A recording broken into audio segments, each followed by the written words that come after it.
Hoje eu quero mostrar para você como é possível identificar se uma empresa ela pode ser boa ou ruim para você investir e quais são os principais indicadores para você começar a fazer esse filtro. Aqui eu volto a frisar uma coisa que eu sempre falo para vocês: os indicadores só indicam e isso não exime de você fazer uma análise qualitativa da empresa, entendendo se ela realmente é boa ou não, entendendo qual é o cenário macro que ela está inserido, como vai com as concorrentes, qual é o seu principal negócio, o setor de atuação, como está a situação econômica agora e como isso pode afetar o negócio dela. Mas esses indicadores então que eu vou trazer para vocês hoje, eles podem fazer um primeiro filtro para você entender se essa empresa vale a pena você se aprofundar um pouquinho mais nos estudos ou não.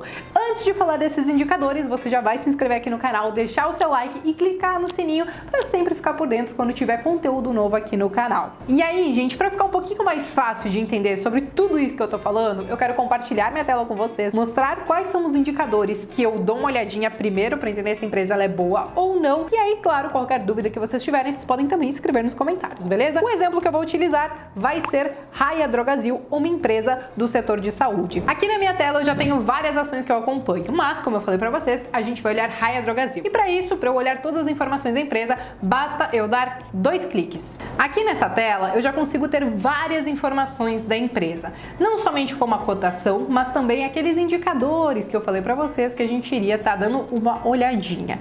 Então vamos lá. O primeiro indicador que eu considero um dos mais importantes é o que a gente chama de ROI, que na sigla em inglês significa Return on Equity, e que ele nada mais nada menos vai mostrar pra gente o quanto a empresa está conseguindo retornar sobre o seu patrimônio líquido. Aqui a gente tem um ROI de Droga Raia de 19,3%, ou seja, isso é o quanto ela está conseguindo retornar com todas as suas operações, com todos os seus investimentos, ou seja, sobre o seu patrimônio líquido. Existem algumas regrinhas que a gente gostaria de ver para esse tipo de indicador. Quando a gente fala de um ROI acima de 10%, a gente considera que a empresa ela tá sim, conseguindo um retorno até que ok. Quando a gente vê um ROI próximo de 20 ou acima de 20, aí sim é aquele céu de brigadeiro que a gente está entendendo que a empresa realmente está fazendo um bom trabalho e trazendo um bom retorno sobre o seu patrimônio líquido. É claro que algumas empresas em alguns momentos podem apresentar um ROI mais elevado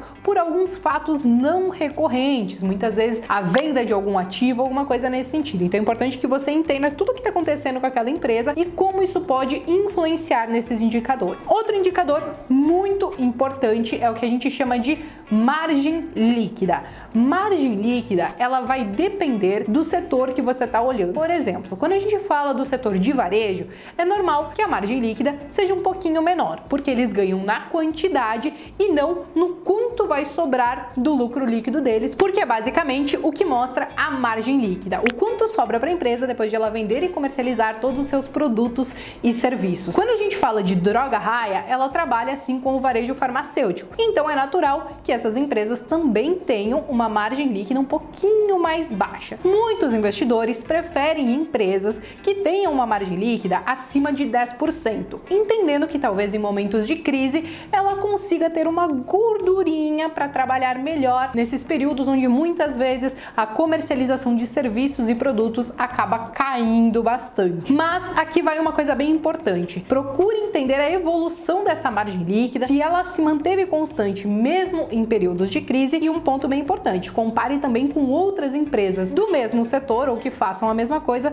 para você entender se está tudo dentro dos conformes, dentro da normalidade. Outra coisa muito importante nas empresas que a gente precisa analisar é justamente o nível de endividamento. E para isso existem alguns indicadores, que é a dívida líquida pelo patrimônio líquido e a dívida líquida pelo EBITDA. Se você não sabe do que eu tô falando, já tem vídeo aqui no canal, inclusive, explicando exatamente como funcionam esses indicadores. Mas basicamente eles vão mostrar pra gente se a empresa ela está muito ou pouco endividada. O que não exime de você pesquisar de onde veio essa dívida, do porquê ela existe e se ela está controlada ou não. E aí aqui quando a gente olha a dívida líquida pelo patrimônio líquido, o que a gente costuma procurar para a maioria das empresas é uma relação menor de 50%, ou seja, que menos de 50% do patrimônio líquido esteja comprometido com as dívidas. Então, no caso aqui de Raia Drogasil, a gente tem em torno de 20% e a gente considera que esse é um nível saudável. E aqui cabe uma ressalva: alguns setores eles até permitem ter um endividamento maior. Então é importante você também entender em que setor a empresa está inserido para entender se esse indicador abaixo ou acima de 50% faz sentido. E antes da gente entrar na parte de dividendos, a gente precisa falar um pouquinho do lucro, porque sem lucro não há dividendos.